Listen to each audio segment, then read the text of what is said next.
মমতা ব্যানার্জি হয়তো পশ্চিমবঙ্গকে আলাদা করে দেশ করে প্রধানমন্ত্রী হওয়ার স্বপ্ন দেখছেন, কিন্তু বাঙালি তো এই অখণ্ড ভারতের স্বাধীনতার জন্য প্রাণ দিয়েছে, বলিদান দিয়েছে। হাজার হাজার বিপ্লবী প্রাণ দিয়েছিলেন অখণ্ড ভারতের স্বাধীনতার জন্য। তার বিভাজন করেছেন যারা, মমতা ব্যানার্জি তাদের সঙ্গে আছেন, আবার বিভাজন করার চেষ্টা করছেন। জয় শ্রীরাম, চলো অযোধ্যা। 500 বছর পরে ভগবান শ্রীরামচন্দ্র বাড়িতে আসছেন। আমরা তাকে বাড়িতে দিন রাম লালা করে রেখেছি। যতক্ষণ না নতুন মন্দির হবে, শ্রীরাম ধনুষধারী হবেন না, তিনি বাচ্চা রাম হিসাবে খেলাধুলো করবেন, মায়েদের মনকে সন্তুষ্ট করবেন, মানুষ তাকে দেখে খুশি হয়ে যাবে। সেই রামের গৃহপ্রবেশ হচ্ছে। দেশ তথা বিশ্ব জুড়ে আনন্দ উৎসবের পরিবেশ। সারা দুনিয়া থেকে মানুষ অযোধ্যায় আসতে চাইছে ভগবানের রামের গৃহপ্রবেশ দেখতে। ভগবান প্রজাবৎসল ছিলেন, তাই ভারতবর্ষের গরিব মানুষের যতদিন না বাড়ি হয়েছে তিনিও বাড়িতে যাননি, তিনি আজকে নতুন বাড়িতে প্রবেশ করেন। আর আমরা সৌভাগ্যশালী, এর সাক্ষী আমরা হতে যাচ্ছি। আমাদের কত প্রজন্ম চলে গেছে লড়াই করতে করতে, তারা বলিদান দিয়েছেন, রক্ত দিয়েছেন, ঘর ছাড়া হয়েছেন, বিদেশি অত্যাচারী শাসকের অত্যাচারের সম্মুখীন হয়েছেন, কিন্তু রামকে ভুলে যাননি, রাম মন্দিরকে ভুলে যাননি। তাই আমাদের মতো ভাগ্যশালীরা আজকে সেই রাম মন্দির দেখতে পাচ্ছি, তার প্রাণ প্রতিষ্ঠা দেখতে পাচ্ছি। দুর্ভাগ্যের বিষয়, কিছু লোক এই রাম মন্দিরের অনুষ্ঠানে আমন্ত্রিত হয়েও যেতে পারছেন না। তাদের কপালে রামের গৃহপ্রবেশ দর্শন হবে না, রামের কৃপা থেকে তারা বঞ্চিত হবে। মানুষ পাগল হয়ে যাচ্ছে অযোধ্যা যাবে বলে, যাদেরকে ডাকা হচ্ছে তারা যেতে পারছে না, কারণ সবার কপালে রামের দর্শন হয় না। আমাদের বাংলার মুখ্যমন্ত্রী, তিনি নিজের ইহকাল তো নষ্ট করেছেন, নিজের পরকালও নষ্ট করছেন, সঙ্গে সঙ্গে বাঙালিকে দেশবিরোধী, রাষ্ট্রবিরোধী, ধর্মবিরোধী, রামবিরোধী করার চক্রান্ত করছেন। যে বাঙালি তার প্রাণপুরুষ রবীন্দ্রনাথ রামকে নিয়ে এত রচনা করেছেন, এত কাহানি গল্প রচনা হয়েছে যুগ যুগ ধরে, সেই বাঙালিকে রাম বিরোধী দেখানো হচ্ছে। সংহতি মিছিল করা হচ্ছে রাম মন্দিরের বিরুদ্ধে। হরে কৃষ্ণ হরে রাম না বললে আমাদের কীর্তন হয় না, শবযাত্রা হয় না, জন্মাষ্টমী হয় না, জন্মদিন উদযাপন হয় না, কোনো মন্দিরে কীর্তন সমাপ্ত হয় না। সেখানে রাম বাঙালিকে রাম বিরোধী করা হচ্ছে। রাম এবং সেই মিছিলে যাওয়ার জন্য বাংলার বিশিষ্ট লোকেদেরকে, ধর্মাচার্যদের, মঠাধীশকে, সাধু সন্তদের, আচার্যদের জোর দেওয়া হচ্ছে। টিএমসির নেতারা গিয়ে তাদেরকে চাপ দিচ্ছেন, চলুন দিদির মিছিলে। পুলিশ থেকে ফোন করা হচ্ছে যে আপনাকে মিছিলে আসতে হবে। সমস্ত ধার্মিক মানুষরা আজকে ধর্ম সংকটে পড়ে গেছেন, যে রামের সঙ্গে থাকবো না রাম বিরোধীদের সঙ্গে থাকবো। ইতিহাস কিন্তু ভুলে যাবে না, ইতিহাস বিচার করবেই। যারা রামের মন্দির স্থাপনে তার বিরোধিতা করে এখানে মিছিল করছেন, যারা বাংলাকে আলাদা দেখাতে চেয়েছেন, বাঙালিকে রাম বিরোধী, ধর্মবিরোধী দেখাতে চেয়েছেন, একদিন ইতিহাস তার সাক্ষী হবে। মুসলিম সমাজ, যাদের রক্ত আমাদের রক্ত এক, তাদের পূর্বপুরুষ এক, রাম কৃষ্ণ তাদেরও পূর্বপুরুষ। সেই রামের জন্মভূমিতে মন্দির প্রতিষ্ঠা হচ্ছে, আর তাতে মুসলমান সমাজও আনন্দিত। মুসলিম মহিলারা দেখলাম মন্দিরে ঝাড়ু দিচ্ছেন, প্রদীপ জ্বালাবেন বলছেন।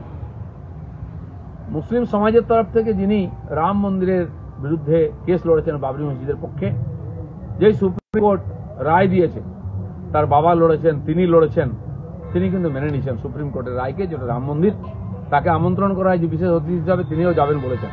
কিন্তু পশ্চিমবঙ্গের মুসলমানদেরকে এই আন্দোলন থেকে, এই উৎসব থেকে আলাদা করছেন মুখ্যমন্ত্রী, কেবল তার রাজনৈতিক স্বার্থে।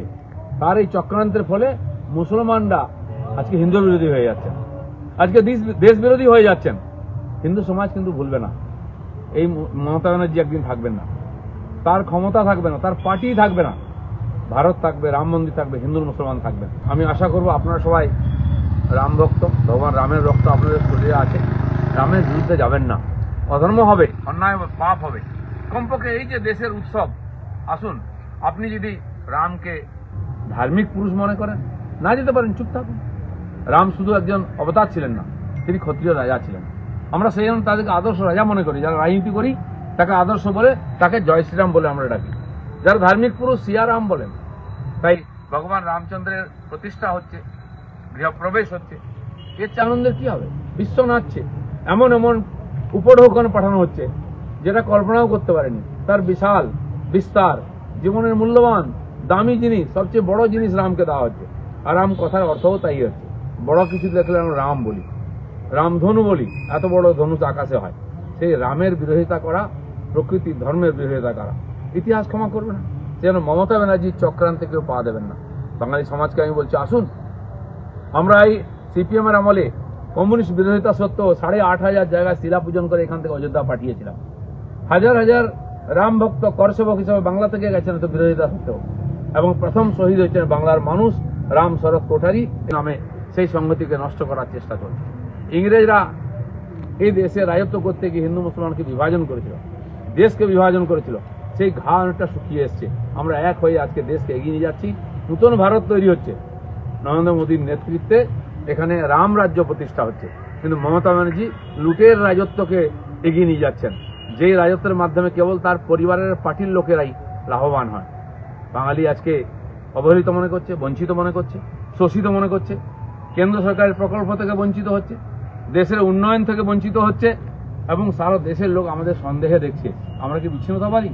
মমতা ব্যানার্জি হয়তো পশ্চিমবঙ্গকে আলাদা করে দেশ করে প্রধানমন্ত্রী হওয়ার স্বপ্ন দেখছেন, কিন্তু বাঙালি তো এই অখণ্ড ভারতের স্বাধীনতার জন্য প্রাণ দিয়েছে, বলিদান দিয়েছে। হাজার হাজার বিপ্লবী প্রাণ দিয়েছিলেন অখণ্ড ভারতের স্বাধীনতার জন্য। তার বিভাজন করেছেন যারা, মমতা ব্যানার্জি তাদের সঙ্গে আছেন, আবার বিভাজন করার চেষ্টা করছেন। আমি আশা করব আপনারা সবাই রাম ভক্ত, ভগবান রামের রক্ত আপনাদের শরীরে আছে। রামের বিরুদ্ধে যাবেন না। অধর্ম হবে, অন্যায় পাপ হবে। কমপক্ষে এই যে দেশের উৎসব, আসুন আপনি যদি রামকে ধার্মিক পুরুষ মনে করেন, না যেতে পারেন, চুপ থাকুন। রাম শুধু একজন অবতার ছিলেন না, তিনি ক্ষত্রিয় রাজা ছিলেন। আমরা সেই জন্য তাদেরকে আদর্শ রাজা মনে করি। যারা রাজনীতি করি তাকে আদর্শ বলে, তাকে জয় শ্রীরাম বলে আমরা ডাকি। যারা ধার্মিক পুরুষ সিয়ারাম বলেন। তাই ভগবান রামচন্দ্রের প্রতিষ্ঠা হচ্ছে, গৃহপ্রবেশ হচ্ছে, এর চেয়ে আনন্দের কি হবে? বিশ্ব নাচছে। এমন এমন উপঢৌকন পাঠানো হচ্ছে যেটা কল্পনাও করতে পারেনি। তার বিশাল বিস্তার, জীবনের মূল্যবান দামি জিনিস, সবচেয়ে বড় জিনিস রামকে দেওয়া হচ্ছে। আর রাম কথার অর্থও তাই হচ্ছে। বড় কিছু দেখলে আমরা রাম বলি, রামধনু বলি। এত বড় ধনুষ আকাশে হয়। সেই রামের বিরোধিতা করা, প্রকৃতির ধর্মের বিরোধিতা করা। ইতিহাস ক্ষমা করবে না। যেন মমতা ব্যানার্জির চক্রান্তে কেউ পা দেবেন না। বাঙালি সমাজকে আমি বলছি, আসুন আমরা এই সিপিএম এর আমলে কমিউনিস্ট বিরোধিতা সত্ত্বেও 8,500 জায়গায় শিলা পূজন করে এখান থেকে অযোধ্যা পাঠিয়েছিলাম। হাজার হাজার রাম ভক্ত করসেবক হিসেবে বাংলা থেকে গেছেন তো বিরোধিতা সত্ত্বেও, এবং প্রথম শহীদ হয়েছেন বাংলার মানুষ রাম শরৎ কোঠারি। ইংরেজরা এই দেশে রাজত্ব করতে গিয়ে হিন্দু মুসলমানকে বিভাজন করেছিল, দেশকে বিভাজন করেছিল। সেই ঘা অনেকটা শুকিয়ে এসছে। আমরা এক হয়ে আজকে দেশকে এগিয়ে নিয়ে যাচ্ছি।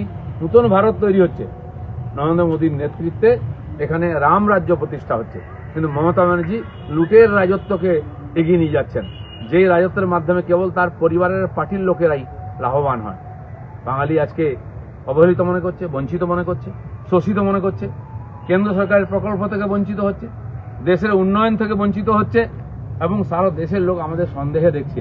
আমরা কি বিচ্ছিন্নতাবাদী? মমতা ব্যানার্জি হয়তো পশ্চিমবঙ্গকে আলাদা করে দেশ করে প্রধানমন্ত্রী হওয়ার স্বপ্ন দেখছেন, কিন্তু বাঙালি তো এই অখণ্ড ভারতের স্বাধীনতার জন্য প্রাণ দিয়েছে, বলিদান দিয়েছে। হাজার হাজার বিপ্লবী প্রাণ দিয়েছিলেন অখণ্ড ভারতের স্বাধীনতার জন্য। তার বিভাজন করেছেন যারা, মমতা ব্যানার্জি তাদের সঙ্গে আছেন, আবার বিভাজন করার চেষ্টা করছেন। তাই রাম দেশকে তথা দুনিয়াকে এক করেছেন। আসুন জয় শ্রীরাম বলে আনন্দে আমরাও ঝাঁপিয়ে পড়ি। মন্দিরে মন্দিরে ঘণ্টাধ্বনি করুন, 12:29 উৎসব পালন করুন। সন্ধ্যাবেলা নিজের বাড়িতে দীপোৎসব করুন, দীপাবলি করুন, দীপ জ্বালান। আপনি বুঝিয়ে দিন আমি রামের সঙ্গে আছি, ধর্মের সঙ্গে আছি, দেশের সঙ্গে আছি। নাহলে কিন্তু লোকে আপনাকে সন্দেহের চোখে দেখবে। আসুন সবাই মিলে আনন্দ করি। জয় শ্রীরাম, ভারত মাতা কি জয়।